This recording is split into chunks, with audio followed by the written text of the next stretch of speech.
one of these days in the near future, there will be an episode where the opening is not about why the episode is like it is. It is not this one. I wanted there to be reviews this week. I wanted there to be brand new reviews of brand new stuff, and I wanted there to be episodes of The Big Picture. In case you didn't hear, we got buried by snow, like twice over the weekend here in New England. And instead of that being a spur on to stay indoors and do content, that became a reason to go outside and shovel the cars out and move cars around, fuck up my leg a little bit. Not super bad, but enough.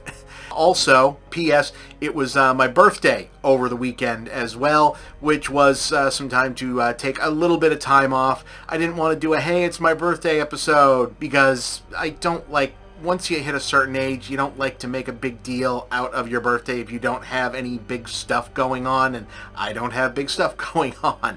Anyway, one of the things that snow ended up canceling out was a press screening of Hoppers. I've been looking forward to Hoppers. This is the Disney cartoon where the scientist is in a beaver's head, like a robot beaver. It's like Avatar, but they're a beaver. That looks like fun. I think that movie looks a lot of fun. Didn't get to see that early. I'm hoping they schedule another press screening for it. Anyway, the other big movie opening this week was Scream 7. And in case you hadn't heard, Scream 7 is not showing itself to critics. That they aren't press screening this movie. Maybe they might show it early to a couple people in LA, New York, maybe, but they are not showing this one to the press, which is sometimes, they'll say, oh, we're trying to hide, we want to conceal plot details, this one's for the fans. That is code for, generally speaking from studios, they think the movie sucks, they don't think the reviews are going to be good, or they are thinking of the fans and they think the fans aren't going to like it, and they're hiding the movie. 9.5 times out of 10, when something doesn't screen, it's because they think the press is going to be bad for it. Especially a movie like this where they know that the reviews don't matter, really. Everyone who's going to go see this is going to go see it, so why have that add to the drama?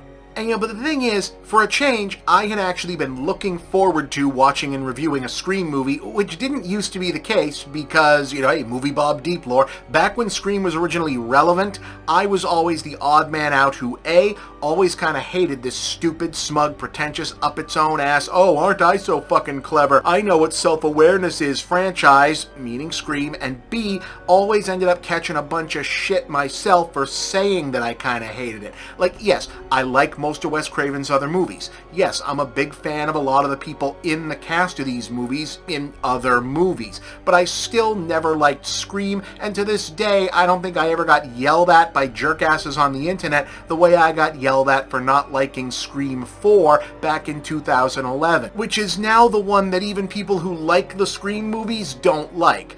But, and you knew there was a but coming, when I said I'd been looking forward to watching this one, what I technically mean is I had been once upon a time several years ago, and it would have been a totally different version than whatever they're releasing now. Because even though I never liked the original Scream movies, and I only kind of liked Part 5 and 6 by comparison, at least in 5 and 6 they'd been taking big steps in the right direction, in my opinion. They'd brought in exciting new writer-director talents for movies like Ready or Not, they'd wisely taken steps to move on from dragging the original actors out and instead centering rising genre stars like Jenna Ortega and Melissa Barrera, and they were finally taking steps toward using the franchise's tacky self-awareness gimmick for something more than a gimmick, with new twists on killer motives that explored and said something meaningful and interesting about the series and its genre. I mean, let me be blunt about it. Scream movies where the basic overriding theme is that horror fans who are way too obsessed with the fucking Scream movies are insane, toxic loser assholes? Yes, sign me all the way the fuck up for that.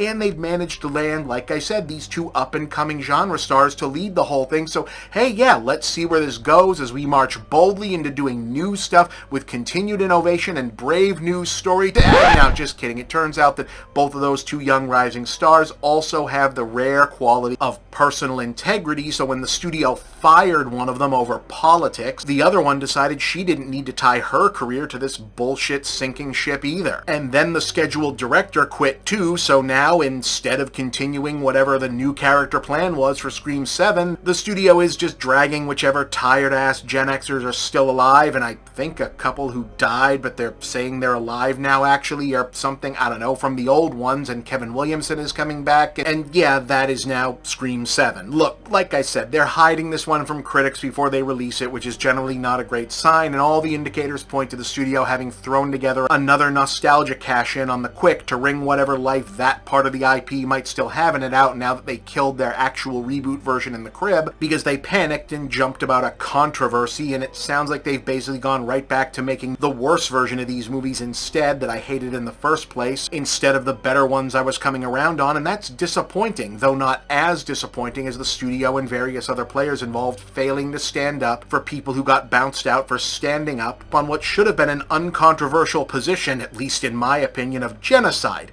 Not generally a good thing. Like that shouldn't really be a controversial statement in my opinion, but, you know, that's just me.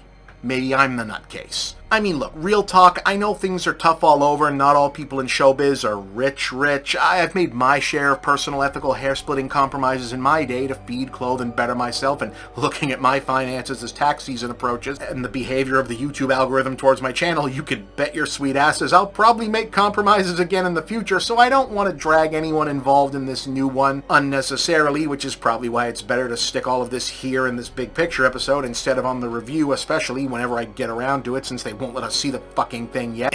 But whereas I've got a ton of respect for Jenna Ortega, Christopher Landon for basically walking away from what would have been a big payday for this movie when Melissa Barrera got thrown out, look, there's at least one series regular who's back for this one after sitting out the last one specifically over a salary dispute where they made a big deal in the press about it, like, I know what my value is or whatever, and yeah, you know what, that's a good point, but coming back for this one, like, okay, they met my dollar, so we're good after these specific circumstances it's also a look. I'm not necessarily planting a flag on what I do. I bet that was a lot of zeros and I know what debt looks like, but I'm just saying it's a look. It is what it is. And meanwhile, that leaves me and every other critic and just persons in the audience with just, you know, now what the fuck? Because sure, every big movie always has backstory stuff in it, and we're living in a whole era where it's actually rare when a big movie isn't in conversation with its own fandom and its own hype machine somehow, like the James Gunn Superman had him fighting an evil 90s mullet version of himself controlled by gamer chuds and powered by internet haters right out there as a plot point in the first movie. Remember when Marvel and Sam Raimi made a whole team of fan casting predictions for Multiverse of Madness just to kill them off as a fuck you to people who obsess more over fan casting and gossip BS than the actual movies? This has been part of the movie-making ecosystem for like a decade now. You know, and Scream is the prototype beta 1.0 version of this whole self-aware meta thing, so how does anyone not walk into Part 7 with the foreknowledge that you're watching a crew of actors and filmmakers, regardless of what you think of them outside of this, throw together yet another nostalgia play after having walked very decidedly away from that aspect of the franchise because the studio made a cowardly, politically motivated decision to burn down the original plan. This is exactly the wrong franchise to ask for extra grace when it comes to please don't think beyond the frame. Scream's whole thing is beyond the frame. Not saying it's impossible, obviously the movie will have to stand or fail on its own regardless of all of this other bullshit, but also let's be real about it. Anyone going into this who gives even a little bit of a shit knows all of this went down, however they feel about it, for or against. I'm sure there are people who are excited for the series to suck again, and it's going to inform their take on it, especially since presumably the film will have to somehow at least obliquely address why the storyline is no longer following or even mentioning the main thrust of where the mythos had previously been headed just one movie prior. Yeah, that's why there's no Scream 7 early review and or probably not day and date this week. I'll probably review it as soon as I can, just because. Until then, I don't know, stay tuned for other reviews. I guess maybe I'll put up a compilation of the Scream 4, 5, and 6 reviews. That sounds like a plan. Hell, depending how long this takes to edit together, though, that might come out first. Anyway, I'm Bob, and that's The Big Picture.